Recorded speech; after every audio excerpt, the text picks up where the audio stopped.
Dentro da série Instituto Gunnar Vingri, vamos estudar com o pastor Afonso Chaves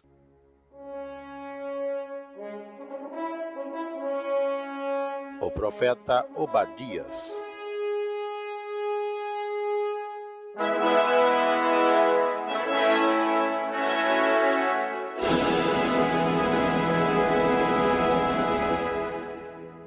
Na continuação dos nossos estudos das Sagradas Escrituras, temos agora o livro de Obadias para estarmos considerando. Este livro, o livro do profeta Obadias, é um juízo de Deus sobre a nação de Edom. Observem que nas Sagradas Escrituras nós temos uns poucos livros que são destinados nas suas mensagens a povos que não são diretamente Israel ou Judá. Nós já estudamos anteriormente o livro do profeta Jonas, Deus operando por este homem com mensagem à cidade de Nínive. E ao contrário de Jonas, estudamos recentemente Naum, que é uma palavra de Deus contra Nínive. Uma foi uma extensão da misericórdia, dando a oportunidade de arrependimento e escaparem do juízo de Deus, mas já com Naum foi ao contrário, já foi uma palavra de juízo a uma nação transgressora, violenta e idólatra. Agora nós temos Obadias, que não é para o povo de Israel também a sua mensagem, e nem para Judá. É diretamente para uma nação diferente, a nação de Edom.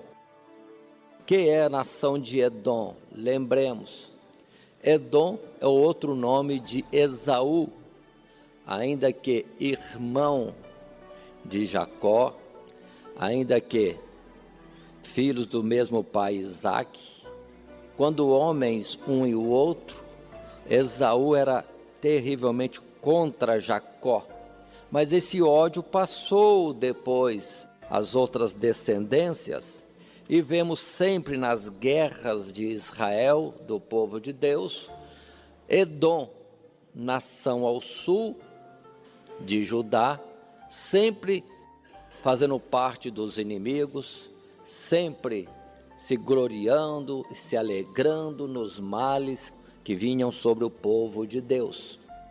Agora, portanto, em cumprimento a outras palavras dadas por Deus, através do profeta Isaías, através do profeta Jeremias, Ezequiel, daqui a pouco estaremos estudando, se confirma a situação de uma nação que está terrivelmente contra o povo de Deus, pelo que agora chega o seu juízo. É o irmão que é terrivelmente contra o seu irmão. Nação irmã contra a sua nação irmã. E vamos ver então esse aspecto, juízo de Deus em Obadias, nos primeiros 14 versos.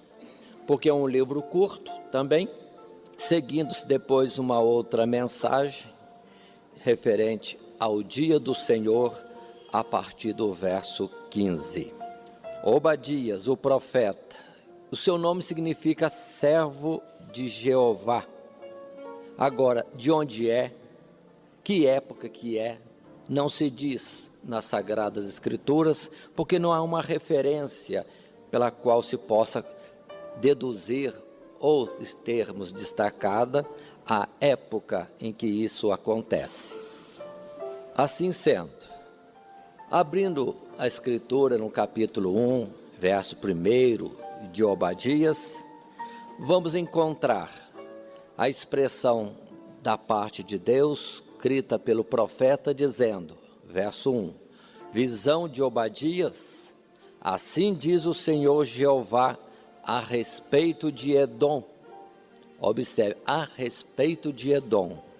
Temos ouvido a pregação do Senhor, e foi enviado às nações um embaixador dizendo, levantai-vos e levantemo-nos contra ela para a guerra.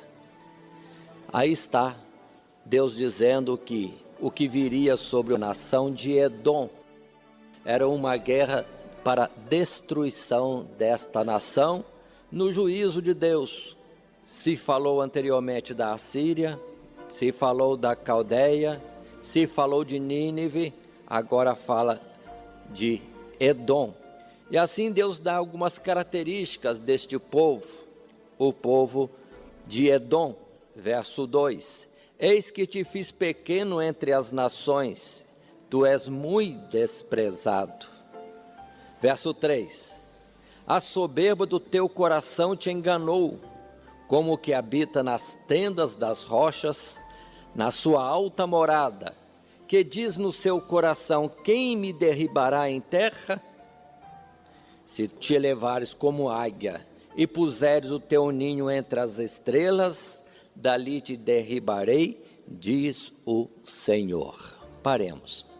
Observe que Deus fala de Edom, uma nação que na verdade, entre outras nações, era pequena, mas por morar numa região acidentada, entre rochas, em montanhas ao sul de Judá, achava que era a sua terra inexpugnável. Ninguém teria coragem nem exército que os alcançasse nas alturas daquelas montanhas. E Deus disse: com isso, a soberba, quem me derribará em terra? Expresso no verso 3. Edom, no seu orgulho, achando que era indestrutível, mas Deus mesmo é que era contra ela. Pelo que Deus diz: ainda que se elevasse a sua morada em lugares mais altos como as estrelas, de lá eu te derribaria. Então, quando Deus determina o juízo, não há quem possa se esconder mais longe ou mais alto, ou apoiar-se em suas riquezas, porque não há quem possa fugir do juízo de Deus. Continuando a expressão nas Sagradas Escrituras, depois de falar assim, o verso 8 diz também: e não acontecerá, pergunta Deus, naquele dia, diz o Senhor, que farei perecer os sábios de Edom e o entendimento na montanha de Esaú? E os teus valentes, ó Temã, estarão atemorizados, para que da montanha de Esaú seja cada um exterminado pela matança. Observe, está determinado. Lembremos que muitas vezes Deus dirige-se a uma nação, ou citando a própria nação, ou então fazendo menção de suas cidades, conforme vimos em outros textos da Bíblia Sagrada. Aqui cita somente a cidade de Temã, cidade importante ali da nação de Edom. Verso 10, versos seguintes, ainda fala a palavra do Senhor, apresentando a causa que nós já apresentamos na introdução, mas aqui o escrito.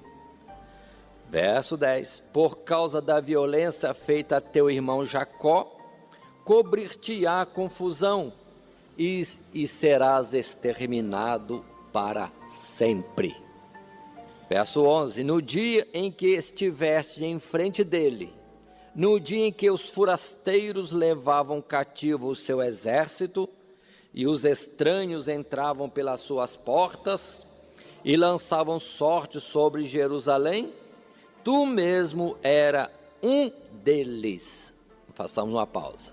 Imaginemos que das muitas invasões e guerras de Israel, que foram várias, Edom sempre estava entre as nações inimigas ou se regozijando com o mal sobre a nação irmã. E Deus está observando, e os séculos estão passando. E aqui Deus fala de uma forma bem clara: no dia que vieram os exércitos, no dia que veio também os estranhos, você era um deles. E se alegrava com isso, em destruir o seu irmão. Verso 12, mas tu não devias olhar para o dia de teu irmão, no dia do seu desterro, nem alegrar-te sobre os filhos de Judá no dia da sua ruína, nem alargar tua boca no dia da angústia. Não é somente aqui, nós temos outras passagens, Provérbios mesmo, Deus alertando que Deus não aceita quando Ele mesmo, Deus, está operando um juízo sobre alguém, um castigo, que outros se alegrem e regozijem com isto. Notemos, quem é justo diante de Deus para estar satisfeito com o castigo que vem sobre outro? Por acaso o que vem sobre o outro de castigo não é aquilo que ele mesmo merece? Quem é justo? Pelo quê? De forma nenhuma, em razão nenhuma, ninguém deve se alegrar com o mal sobre a vida de outro, ainda que seja o próprio Deus operando. Cada um esteja quieto, porque o mal é próprio de cada um e o juízo de Deus, com, vamos dizer assim, muita justiça, poderá vir sobre qualquer um. Assim, verso 13 ainda diz: nem entrar pela porta do teu povo no dia da sua calamidade. Sim, tu não devias olhar satisfeito para o seu mal no dia da sua calamidade, nem estender as tuas mãos contra o seu exército no dia da sua calamidade. Verso 14: nem parar nas encruzilhadas para exterminar os que escapassem, nem entregar os que lhe restassem no dia da angústia. Estão notando? Então Deus fala claro, mas essa palavra não é nova, já vinha em outros textos, como mesmo em Amós, Miqueias, temos citações desta forma de agir de algumas nações, em particular Edom, terrivelmente contra o povo de Deus.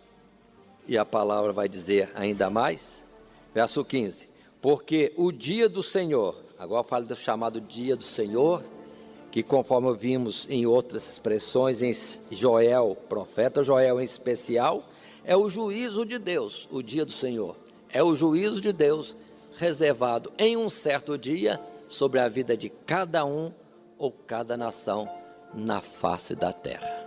Assim, porque o dia do Senhor está perto sobre todas as nações, como tu fizeste, assim se fará contigo.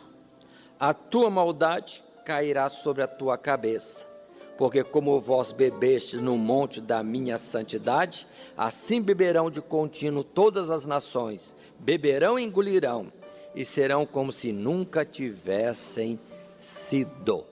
À medida com que medirmos, seremos medidos. É aquela palavra que está no Sermão da Montanha.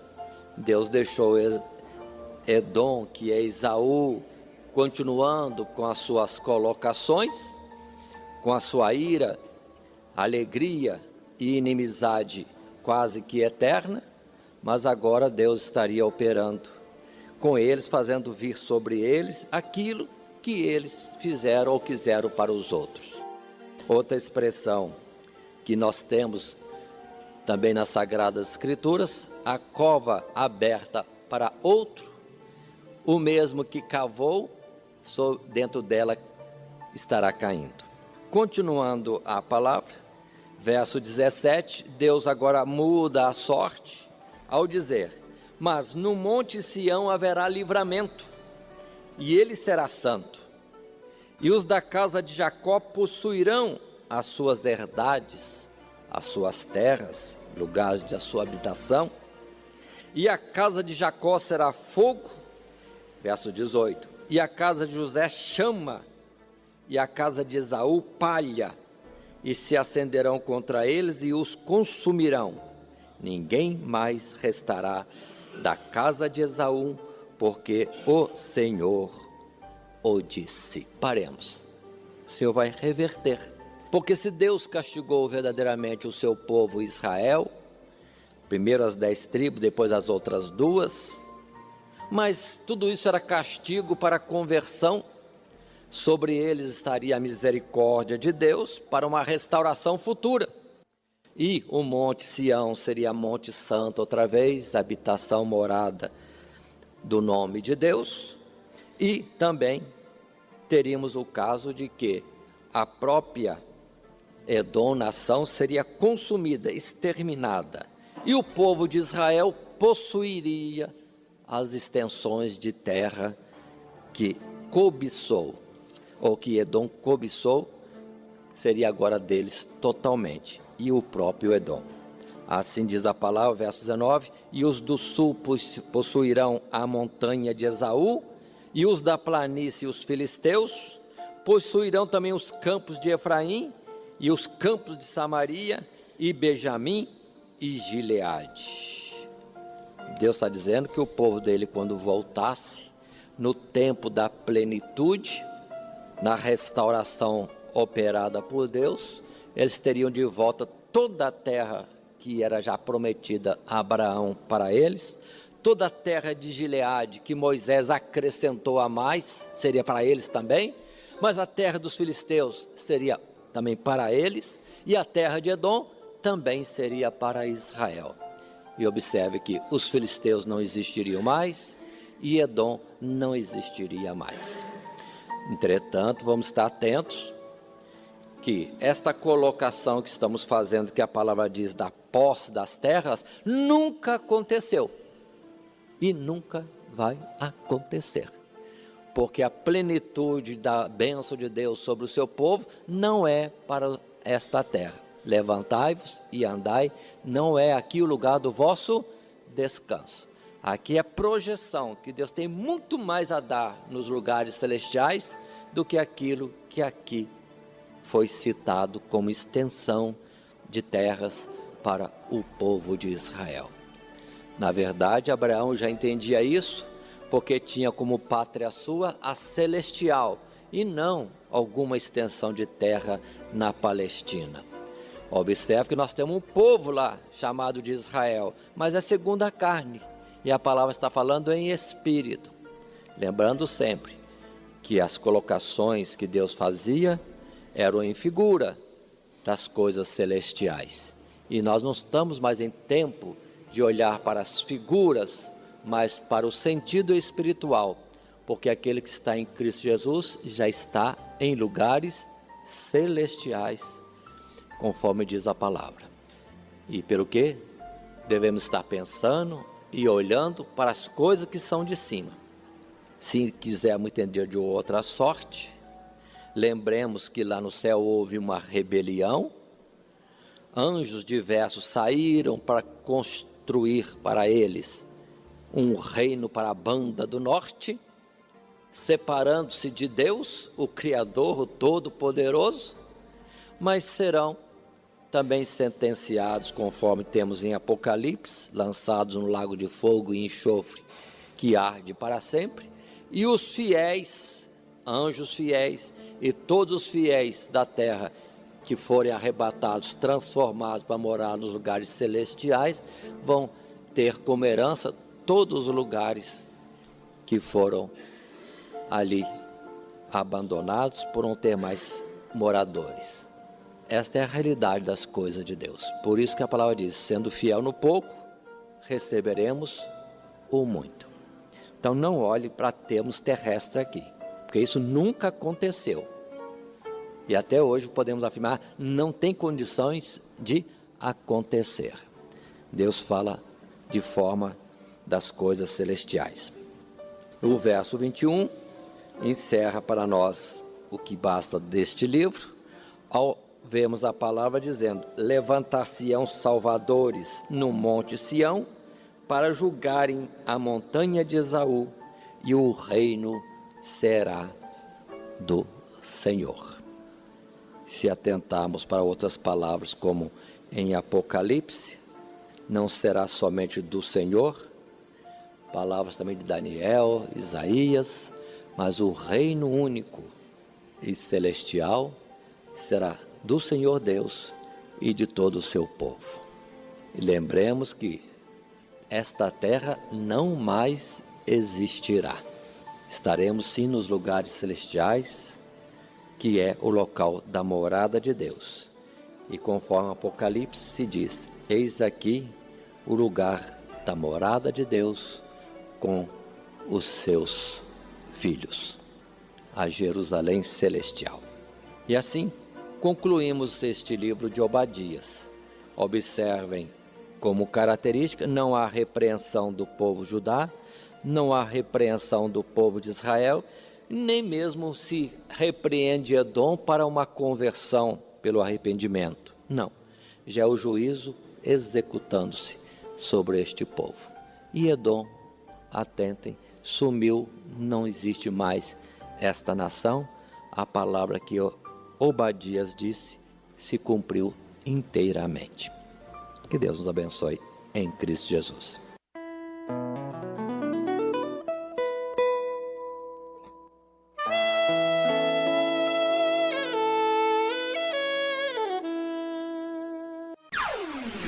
Todo dia, toda hora, muito mais prazer em ouvir.